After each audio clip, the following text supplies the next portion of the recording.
Et salut à tous, j'espère que vous allez bien. Bienvenue dans cette Car Manager Liverpool sur FC24, deuxième saison qui a déjà pas trop mal commencé puisqu'on a déjà joué 4 matchs ensemble. On a fait 3 victoires, un match nul.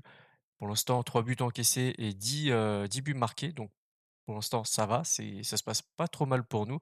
On va essayer de continuer dans ce sens-là, mais le calendrier qu'on a aujourd'hui est plutôt costaud et je vais vous le montrer dès maintenant avec le premier match contre Brentford. Je pense que je vais vous le couper au montage, pour laisser un peu plus de place au match contre Dortmund, premier match de Ligue des Champions et on finira avec Tottenham le 28 septembre et là pareil encore une fois, un gros match. Je vous laisse encore un petit peu le suspense pour la semaine prochaine puisque pareil, on a du très, très lourd qui arrive, croyez-moi. Bon, vous le voyez, on a un petit dialogue avec, Tsimikas. Je vous le montre pour vous expliquer ma réflexion pour la suite. Il nous dit, grosso modo, qu'il était en bonne forme récemment et qu'il espère ne pas être sur le banc pour le match contre Brentford. Ce à quoi j'ai répondu que l'équipe n'était pas encore faite et qu'évidemment je prendrais sa demande en compte. Et évidemment, je la prends en compte puisqu'on a Brentford, Dortmund et Tottenham. Bon, Brentford, c'est une équipe normalement, même s'il faut s'en méfier toujours, normalement c'est à notre portée. Donc on peut faire de la rotation là-dessus et reposer Alphonso Davies. Alphonso Davies qui jouera ce match-là contre Dortmund et potentiellement celui contre Tottenham. Et là, selon l'état de fatigue de Davies, on refera jouer Tsimikas contre Tottenham. Mais ça, on verra ça après ces deux matchs-là. Pour l'instant, on va se concentrer pour le match de Brentford et on va regarder un petit peu la compo probable de cette équipe. Et on voit par exemple, ils ont Flecken dans les buts, Gunther à gauche, Toloy et Ike côté droit de la défense, Carlos Soler au milieu de terrain, Bomo, Traoré en point d'attaque et Lewis Potter. Pas mal. Luis Muriel est lui sur le banc avec Damsgaard, Strakosha par exemple, Onyeka aussi. Bon, ok, hein, une belle équipe en soi. 2 victoires, 2 défaites et un nul, c'est leur bilan sur les 5 derniers matchs. Allez, pour la compo du jour, on est parti avec Alisson dans les buts, Gomez, Konaté en charnière centrale, Kadioglu et Tsimikas sur les côtés, Bajcetic, Gravenberch et Harvey Elliott au milieu de terrain. Et en attaque, Gakpo, Bakayoko accompagneront Diogo Jota. Sur le banc, on a Darwin Nunez, Luis Diaz, Soboslai, Saka, Jones, McAllister et Camara. Le match, ça se passe à Anfield. Il fait plutôt beau, 3 minutes, toujours en mode ultime. Allez, c'est parti pour le coup d'envoi. Je vous retrouve juste après avec les notes, les stats et les buts. Allez, c'est fini. 2-0, une victoire très très difficile. La situation s'est débloquée aux alentours de la 70-75e, si je dis pas de bêtises. Et derrière l'entrée de Darwin Nunez qui a enfin libéré l'équipe avec le 2-0. On va regarder les détails du match. Vous le voyez, on a quand même pas mal souffert avec notamment 7 tirs pour Brentford, seulement 4 pour nous, dont 2 cadrés qui ont abouti aux 2 buts. Sinon, la possession, c'est 53-47. Vraiment, Brentford, une équipe très compliquée à négocier, que ce soit dans le jeu ou en vrai. Euh, Précision de passe 87 contre 88. Techniquement, ils étaient assez balèzes. Vraiment, c'était du très très costaud. Allez, les flops de cette équipe avec Damsgaard 4,7, Mounetti 5,5 et on a Muriel et Ike avec un 5,8. Honnêtement, je les aurais. Alors les 5,8, ça peut être mérité parce que ça reste quand même de relativement bonnes notes. Par contre, Damsgaard, il était assez remuant, il m'a pas mal embêté après son entrée, mais j'ai quand même senti la différence quand même Bomo est sorti. Et Bomo, par exemple, il a pris un 6,6. Vous voyez quand même la différence avec Damsgaard. En top, Carlos Soler qui était vraiment très très actif, très compliqué à sceller en fait, à bloquer, puisqu'il trouvait toujours la bonne passe ou la bonne position pour récupérer la balle. Traoré était très très remuant devant, il m'a posé beaucoup de problèmes. Et Lewis Potter, pareil à gauche, vraiment très très bon. Allez, ils ont joué à peu moins de 15 minutes, je pense. Donc McAllister, il a joué que 6 minutes. Vous le voyez, il prend un 5,9, tout comme Luis Diaz qui en a joué 17. Et Curtis Jones, pareil, il prend un 6. Harvey Elliott a été plutôt intéressant, un peu fantomatique par moment, un peu compliqué pour lui ce match, très très physique. Pour un petit gabarit comme lui, j'ai l'impression que c'était un peu compliqué au milieu de terrain. Il prend un 6 aussi. Le top de notre côté avec 2 belles passes décisives. Bakayoko, un 8,7, le statut d'homme du match. Pour le premier but, il s'est repositionné complètement à gauche pour recroiser pour la tête de Diogo Jota. Et le deuxième, c'est lui qui a lancé Darwin Nunez pour le deuxième but. Alisson prend un 8,3, vraiment été monstrueux. 7 tirs, 5 cadrés, 5 arrêts.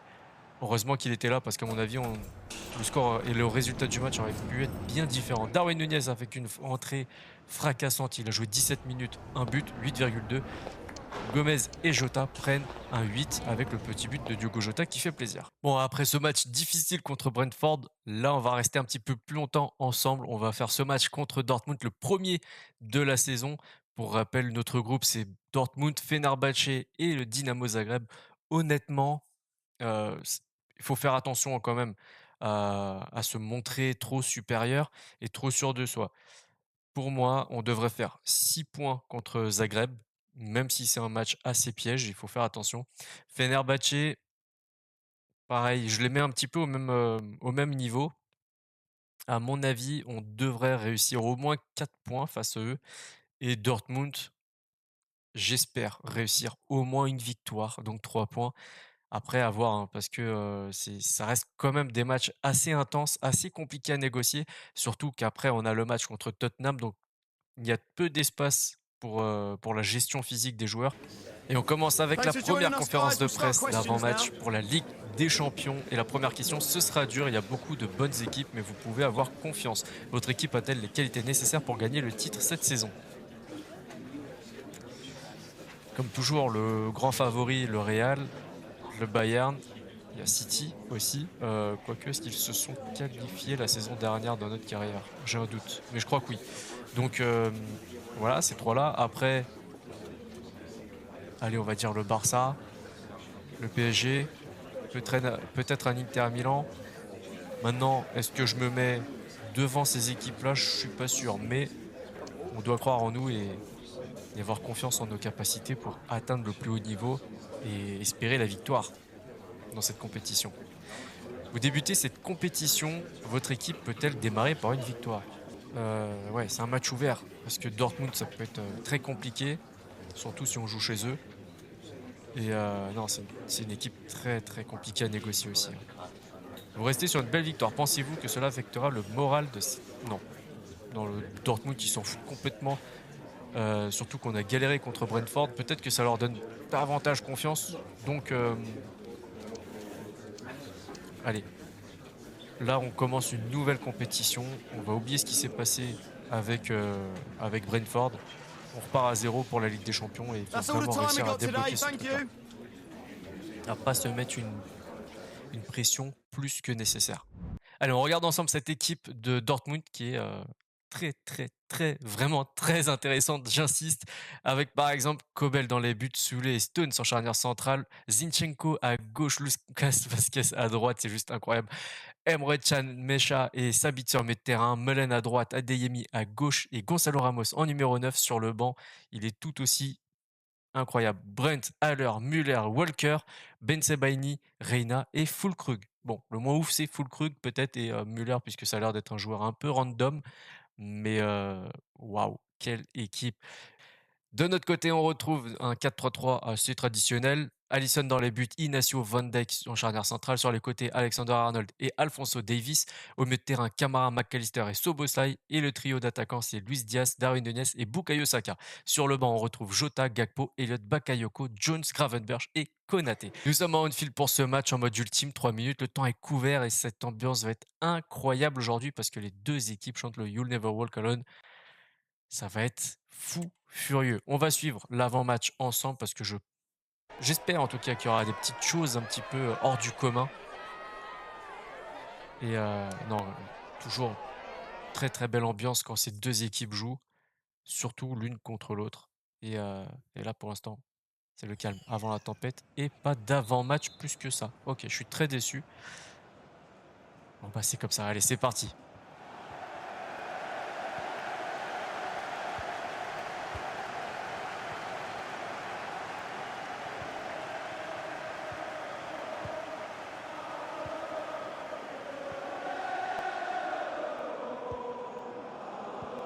Enfin, ils se réveillent, les supporters.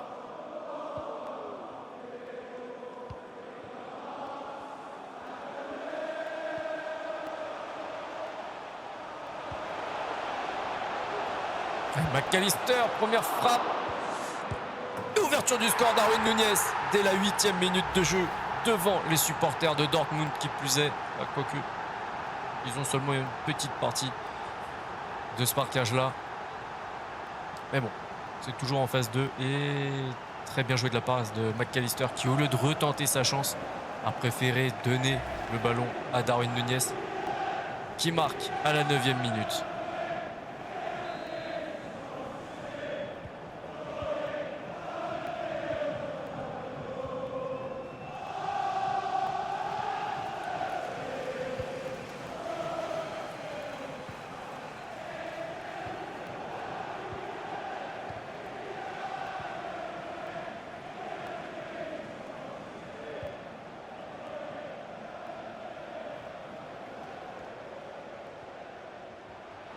Allez, Davis, qui aujourd'hui doit être plein d'énergie puisqu'il rencontre son ancien rival tout simplement. La tête de Camara assez lointaine. Pour l'instant ça tient.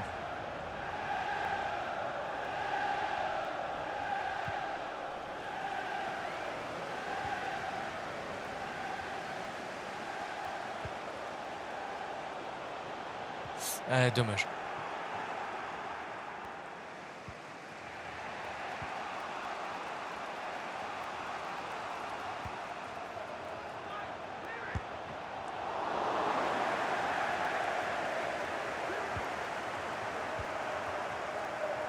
Attention. Non. Heureusement, Alisson était là. Allez, il faut tenir. Juste avant la mi-temps, c'est pas le moment de craquer. C'est quoi ce genre de dégagement hyper dangereux? Allez les gars, il faut repartir très vite, loin devant. Et pour l'instant, aucune difficulté face à Luis Diaz. C'est même un peu trop facile. Un peu trop facile. Bukayo Saka qui n'avait plus qu'à pousser ce ballon. Et juste avant la mi-temps, c'est à nous de marquer ce deuxième but. Vraiment là, défensivement, ils ont déserté les joueurs de Dortmund. Aucune difficulté à marquer ce deuxième but. Allez, c'est la mi-temps. Et c'est là où je me dis, est-ce que le jeu est vraiment bien équilibré, dans la mesure où contre Brentford on a méga galéré,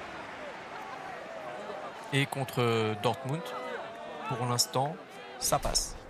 Les stats à la mi-temps: 60-44 tirs contre 2, plutôt pas mal. Précision de passe 94 contre 84. On est au-dessus et j'espère qu'on va le rester.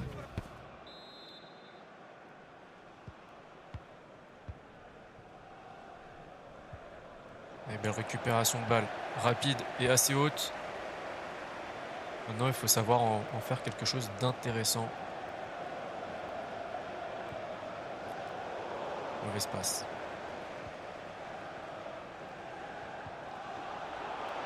Attention, Gonçalo Ramos. Gros tac de Van Dijk devant la surface.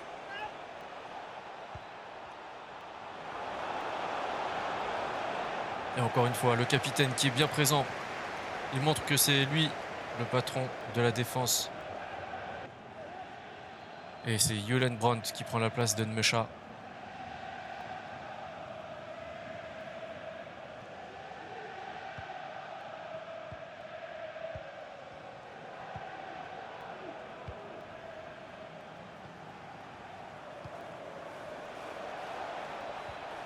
Et Van Dijk, que ce soit Gonçalo Ramos, Brandt ou un autre, lui, il y va, il s'en fout. Et allez, pourquoi pas, le troisième pour Darwin Núñez. Et oui, le troisième. 63e minute de jeu. Et Darwin, qui décidément a décidé d'aujourd'hui marquer quelques buts plutôt intéressants. Alors, pas intéressants dans le sens, ils sont beaux, dans le sens où, quand il marque un but, c'est pour nous assurer un match, une fin de match un peu plus tranquille.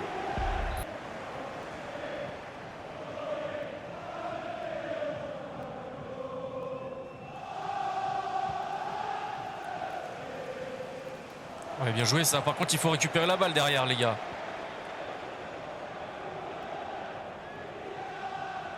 Et toujours Van Dijk présent.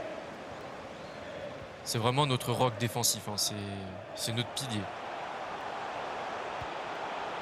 Allez, Alphonso Davies. Ah, dommage, il aurait pu aller chercher Bukayo Saka.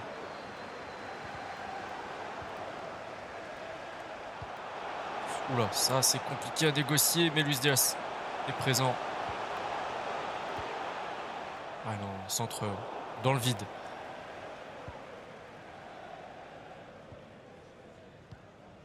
Attention, cette contre-attaque, ils sont plutôt bien placés. Et encore une fois, Van Dijk, mais incroyable.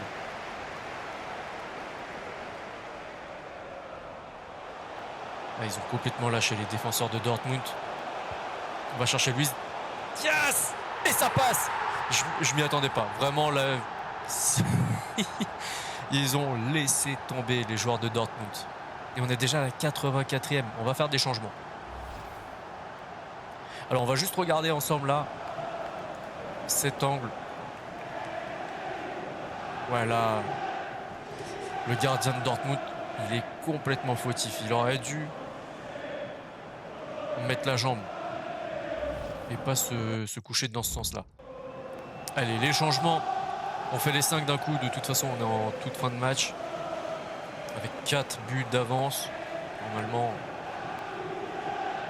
ça devrait aller. Alors, on a changé tout le secteur offensif. On a changé Darwin pour Jota, Szoboszlai pour Elliott, Saka pour Bakayoko et Diaz pour Gakpo. Et je crois que je les ai tous donnés. Et Jones pour McAllister.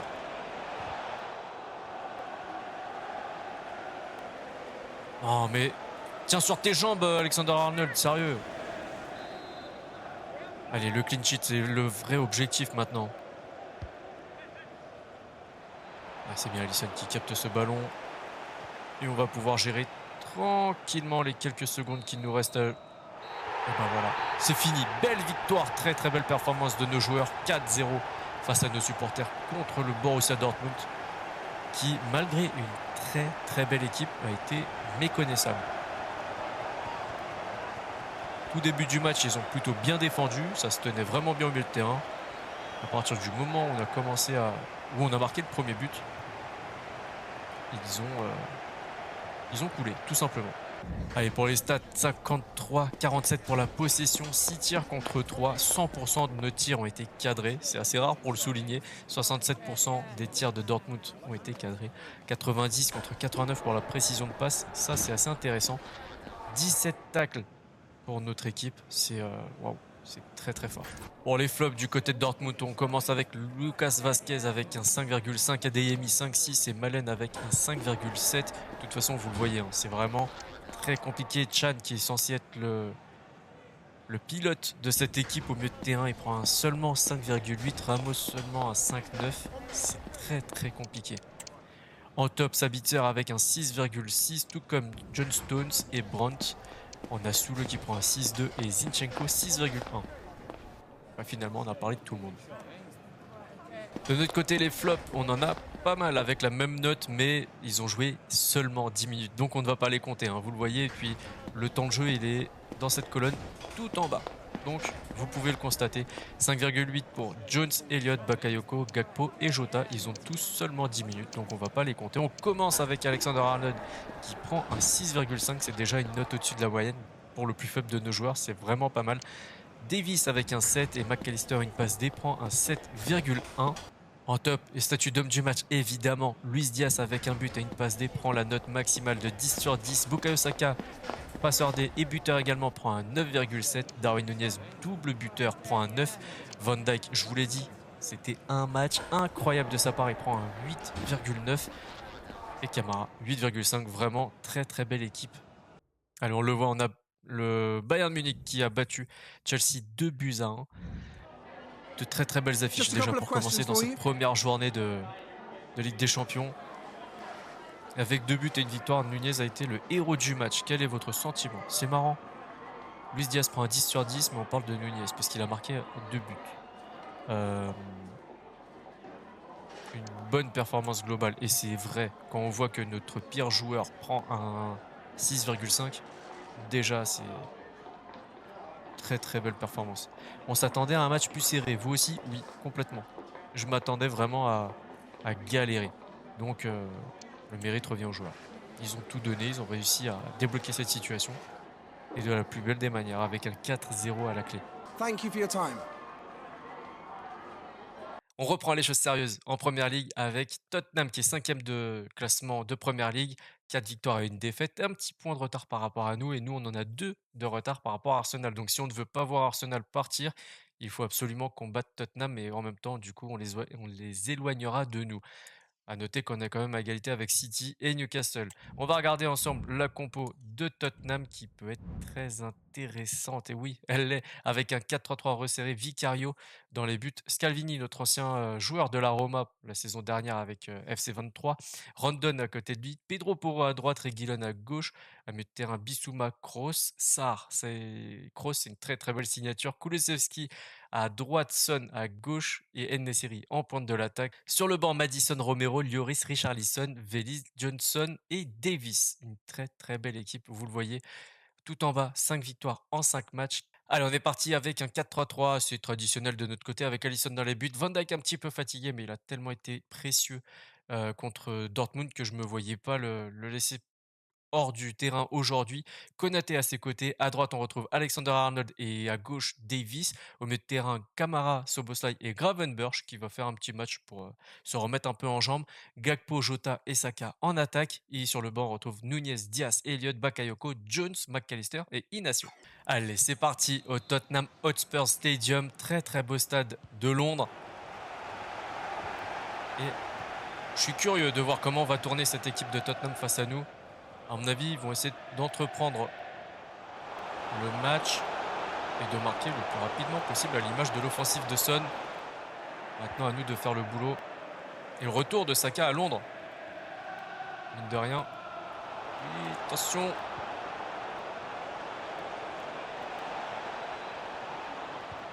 Ouais, il change complètement de côté. C'est un petit peu trop long pour Jota, mais à vrai dire, je visais plutôt Gakpo.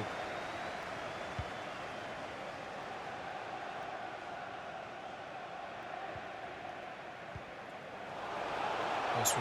Son, vraiment, ça va être le joueur à surveiller. Konaté, déjà décisif en défense face à Toni Kroos.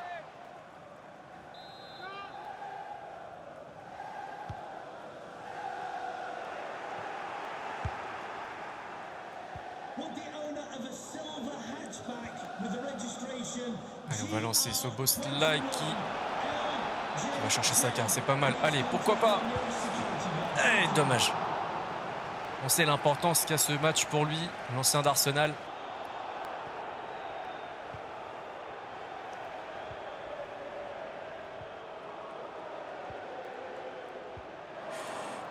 Encore une fois, Konaté est décisif.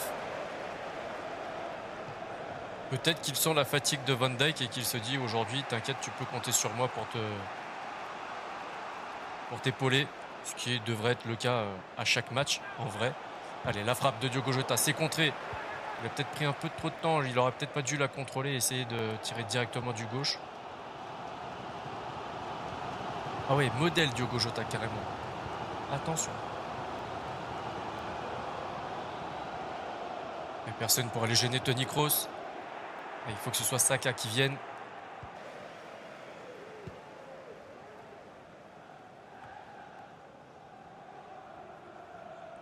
Allez, pourquoi pas. Pourquoi pas Diogo Jota. Magnifique 39e minute de jeu sur une très belle passe de Cody Gakpo. Vraiment le joueur incroyable. C'est vraiment le... Comment dire. C'est notre game changer, hein, Diogo Jota, en ce début de saison. Et là, il a été slacré cette passe, hein, Gakpo, vraiment. Et voilà, tout à l'heure, je vous disais, je sais pas si j'ai laissé ce moment-là au montage, mais il y a une action où il aurait pu tirer du gauche au lieu de contrôler. Et là, il l'a fait. Et il a parfaitement effectué ce geste. Goal for Liverpool, number 20, Diogo Jota.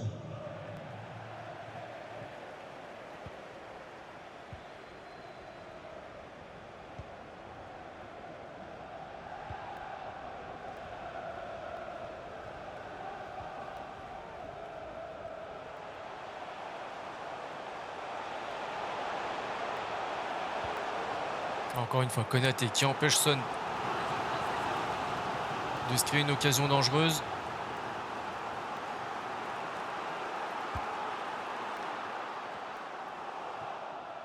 Allez, bon, c'est la mi-temps. J'allais dire, et pourquoi pas aller chercher le deuxième maintenant sur cette contre-attaque, mais non, l'arbitre en a décidé autrement. On va regarder directement les stats à la mi-temps. 57-43 pour la possession, 2 tirs contre 4, seulement 2 cadrés de notre côté.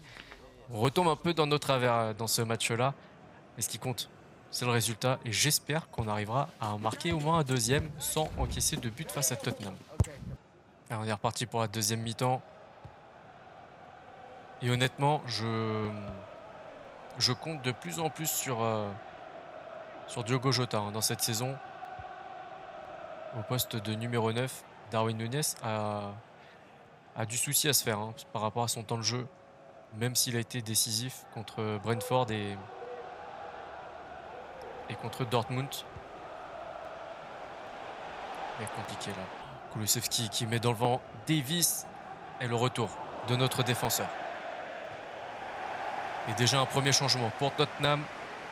Sarr qui cède sa place à James Maddison. Qu'est-ce que j'adore ce joueur. Vraiment un très beau joueur à regarder.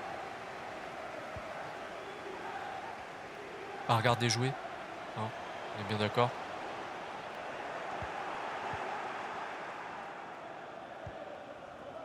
Je trouve qu'il a un toucher de balle vraiment... c'est du velours quoi. Il n'y en a plus beaucoup des comme ça je trouve. Allez, Szoboszlai. Dommage. Szoboszlai aussi. Pareil, un petit peu plus brut. Un petit peu moins soyeux. Mais tout aussi efficace si ce n'est plus. Et là par contre derrière, ouais voilà. Konaté complètement exposé avec Van Dijk en 2 contre 1.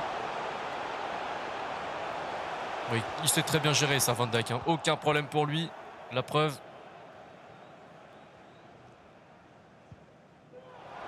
Allez, Saka. 75e déjà. Il va falloir changer des joueurs. Oh, il a failli.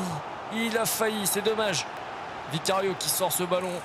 Et vous le voyez, les changements. Szoboszlai, Van Dijk et Gakpo qui cèdent leur place à Elliott, Inacio et Luis Diaz.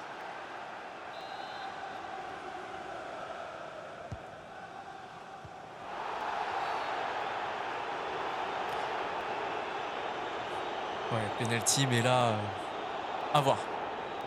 Parce qu'il y en a vraiment, ils sont donnés trop facilement, je trouve. Bon, là, à mon avis, c'est le contrôle tête-main qui n'est pas passé auprès de l'arbitre.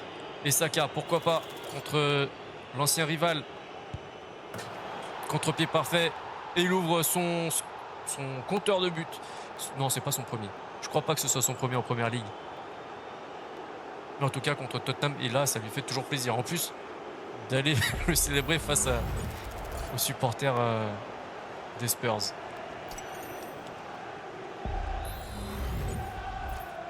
Goal for Liverpool. Number 11, Bukayo Saka.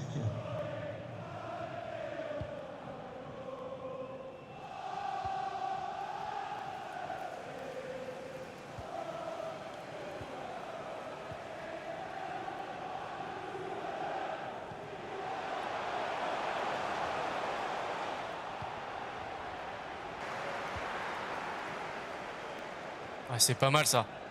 C'est vraiment pas mal. Pourquoi pas Luis Diaz pour crucifier le gardien. Et oui, le troisième à la 92e minute quasiment. Magnifique. Le Colombien qui ne lâche jamais rien. Incroyable. Bon, j'ai fait quelques changements, mais vous allez le voir, c'est vraiment anecdotique puisque c'est fini. 3-0, 93 minutes de temps de jeu et j'avais simplement rentré Darwin Núñez, je crois, pour Jota, quelque chose comme ça. Les stats de ce match, 54-46 pour la possession, 2 tirs contre 8, 63% de précision de tir. Il faut vraiment qu'on essaie de s'améliorer là-dessus. Ils n'ont cadré aucun tir de leur côté. 82% de précision de passe contre 89. Honnêtement, je me suis moins senti en danger que contre Brentford. Encore une fois, c'est ce que je vous disais, l'équilibrage du jeu, pour moi, il est un peu particulier puisque contre Brentford, c'était très compliqué. Contre Dortmund et Tottenham, c'était quand même beaucoup plus accessible. Donc, peut-être des trucs à revoir là-dessus. Le flop de leur côté, c'est Madison avec un 5,4, Kulusevski 5,5 et Pape Matar Sarr avec un 5,7, tout comme Pedro Porro. Et on a en top Tony Kroos, qui est rarement décevant hein, en vrai, 6,3, Reguilon 6,2 et Bissouma 6,1, tout comme En-Nesyri. Voilà les changements que j'avais fait. 1 minute de temps de jeu pour Jones Bakayoko. Ils prennent un 6, donc on va pas les compter. Elliott a pris un quart d'heure de jeu, donc pareil, on va pas forcément le compter. Par contre, Camara 6,4 qui a joué 92 minutes. Inacio qui a joué un quart d'heure pour un 6,6. Van Dijk 6,9. Et Soboslai un 7, tout comme Davis. Et en top, on retrouve Diogo Jota, le buteur, avec un 8,8, le statut d'homme du match. Luis Diaz, buteur aussi, avec un 8,6, 8,2 pour Saka et un 8 pour Konaté, qui a su parfaitement suppléer Van Dijk, qui lui a pris un 6,9. Allez, toujours intéressant de faire le point à la fin de chaque épisode. On est deuxième toujours de Première Ligue, derrière Arsenal, qui compte 2 points d'avance par rapport à nous. Ils font pour l'instant la saison parfaite. 6 victoires en 6 rencontres. Nous, on a fait un petit match nul et 5 victoires. Newcastle, exactement pareil. City a un petit peu décroché. Ils ont été rejoints par United qui a dépassé Tottenham, du coup, qui est tombé à la 6e place. En bas, on regarde un petit peu ce qui se passe. Chelsea, 11e, c'est toujours compliqué pour eux. Et Luton, 14e. Ok. Brighton, encore une fois compliqué, hein. La saison dernière, ils étaient à ça de redescendre. Et Aston Villa, c'est pire. Enfin, non, c'est pareil factuellement, mais c'est waouh, Aston Villa, ouais, compliqué. Et le programme de la semaine prochaine, vous le voyez, ça va être encore une très très belle semaine. On a un match de FA Cup, troisième tour de FA Cup contre Manchester United, qu'on a déjà battu la semaine dernière 4-0. Et j'espère qu'on va pouvoir réitérer ça. Par contre, là, il y aura un petit peu de turnover. Ça reste un match de coupe. Donc, on essaye de faire rentrer un peu plus de jeunes. Leeds qui nous attend pour le 5 et le 8, le deuxième match de Ligue des Champions contre le Dynamo Zagreb. Si cet épisode vous a plu, le petit like, le partage, le commentaire, l'abonnement si ce n'est pas déjà fait, pensez aussi à activer la petite cloche pour ne rien rater de ce qui se passe sur la chaîne. D'ici là, prenez soin de vous, prenez soin des vôtres, à la prochaine. Ciao, ciao.